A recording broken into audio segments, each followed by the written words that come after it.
Friends, ఇప్పుడే అందిన వార్త. నోరు జారిన కీలక అగ్రనేత కాంగ్రెస్ లో ఊహించిన ట్విస్ట్ అంటూ వార్తలు అయితే వస్తున్నాయండి. ఆ విషయాలు చెప్పడానికి వీడియో చేయడం జరుగుతుంది. వీడియోని స్కిప్ చేయకుండా వరకు చూడండి. కంప్లీట్ ఇన్ఫర్మేషన్ అయితే మీకు అర్థమవుతుంది. చాలా మంది వీడియో వస్తున్నారు కానీ సబ్స్క్రైబ్ చేసుకుని మర్చిపోతున్నారండి. దయచేసి ఛానల్ సబ్స్క్రైబ్ చేసుకొని బెల్ ఐకాన్ ఆల్ పై ట్యాప్ చేయండి. ఇప్పుడు ఇంపార్టెంట్ ఇన్ఫర్మేషన్ మిస్ అవ్వకుండా మీ ఫోన్ నోటిఫికేషన్ రూపంలో వస్తుందండి.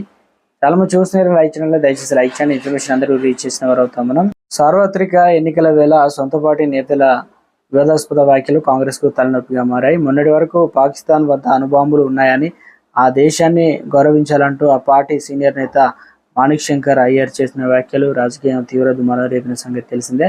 తాజాగా మరోసారి ఆయన మరో వివాదానికి తెరలేపారు. భారత్ పై చైనా దాడి చేయలేదని, కేవలం ఆరోపణలు ఉన్నాయంటూ వివాదాస్పద వ్యాఖ్యలు కూడా చేశారు. చైనా దండయాత్రను అయ్యర్ చరిత్ర నుంచి తుడిచివేయాలనుకుంటున్నారని బీజేపీ నేత అమిత్ మాలవీయ మండిపడ్డారు. దీంతో 1962లో జరిగిన దాడి వాస్తవమేనని, మాణిశంకర్ పొరపాటున ఆరోపణలు అనే పదాన్ని వాడారని కాంగ్రెస్ క్షమాపణలు తెలిపింది.